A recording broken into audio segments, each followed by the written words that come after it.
The morning sun spilled across the parking lot of the Springfield Municipal Courthouse in South Carolina, its rays glinting off the hood of Marcus Thompson's sedan. It was 8:45 a.m., and Marcus, a federal prosecutor with a reputation for precision, was already behind schedule.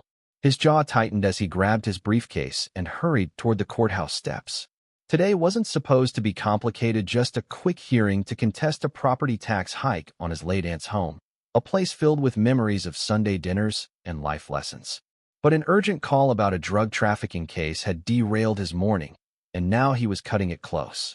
Inside, the courthouse hummed with the familiar chaos of small-town justice.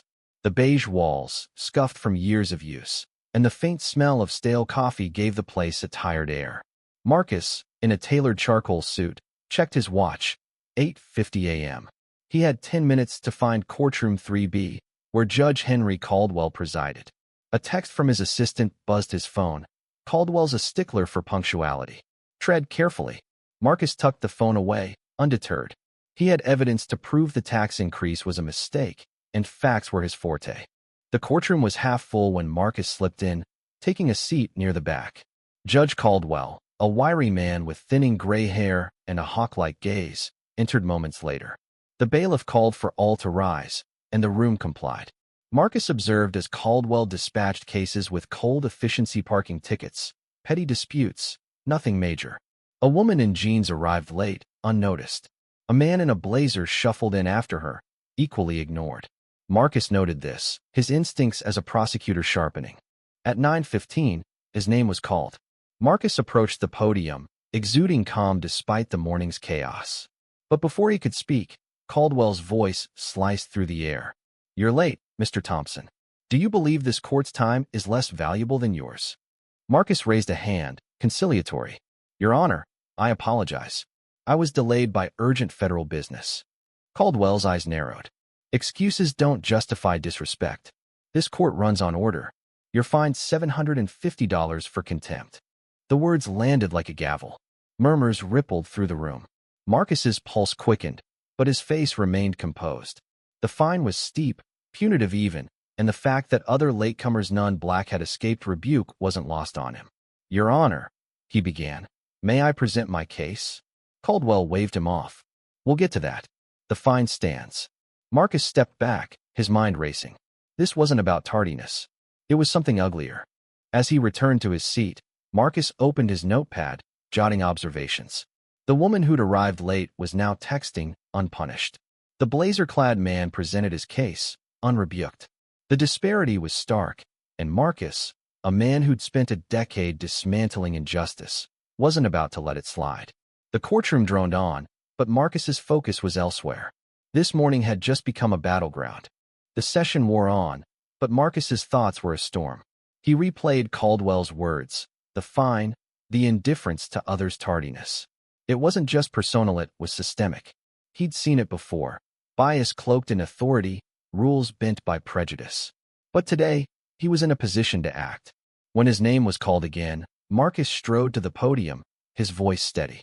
"Your Honor, I have documentation proving the tax adjustment on my aunt's property is erroneous." The assessment jumped 30% without notice or justification. He laid out his evidence. Tax records, photos, a clear timeline. Caldwell leaned back, unimpressed. "I'll review it later, Mr. Thompson. But your tardiness remains an issue. Do your federal duties excuse disrespecting this court?" Marcus met his gaze. "Your Honor, my delay was due to a drug trafficking case, a matter of public safety. I respect this court, but I must ask, are its rules applied equally to all?" The room froze. Caldwell's face reddened. "Are you questioning my integrity?" he snapped. "I'm seeking clarity," Marcus replied, unflinching. "Fairness matters, for me and everyone here." The gavel slammed. "Your fine stands. Step down." Marcus returned to his seat, the air thick with tension. Spectators exchanged glances, a few nodded faintly. Marcus typed notes on his phone, resolving hardening. This wasn't over. When the session ended, Marcus lingered, watching people file out. An older black man gave him a subtle nod, a silent acknowledgement. A young woman, perhaps a law student, scribbled furiously in a notebook. Outside, Marcus paused on the courthouse steps, the weight of the morning settling in. He pulled out his badge, the federal prosecutor's seal glinting. This was his next move. Re-entering the near-empty courtroom, Marcus approached the bench. Caldwell, sorting papers, looked up, irritated. "The session's over, Mr. Thompson." Marcus held up his badge. "Your Honor, allow me to introduce myself properly. I'm Marcus Thompson, Assistant U.S. Attorney for the District of South Carolina. I've prosecuted corruption, trafficking, and civil rights violations for 12 years. Caldwell froze, his hands still. Marcus continued. "I was late due to a federal case, but I couldn't help noticing unequal treatment here. Other latecomers faced no penalties, yet I was fined. As an officer of the court, I'm obligated to report patterns of bias." The room was silent, save for the clerk's nervous typing. Caldwell's voice was tight. "If you see an issue, file a complaint." Marcus held up his notepad. "I've already begun documenting. This isn't just about might, it's about justice for all." Caldwell shifted, his authority shaken. "You may go," he said, quieter now. Marcus left, feeling the eyes of the remaining spectators. Outside, he sent a detailed email to his office, outlining every disparity. By morning, his supervisor, Ellen Carter, called. "Marcus, this is big. If your report holds, it's systemic. Gather everything you can." The investigation snowballed. Marcus combed court records, uncovering a pattern. Black defendants faced fines 3 times higher than white ones for similar infractions. Colleagues and locals shared stories of Caldwell's bias-steep fines for black defendants, leniency for others. The court clerk, Mrs. Larson, handed over a hidden notebook detailing years of unequal treatment. The bailiff, Tom Reynolds, admitted, "I've seen it for years.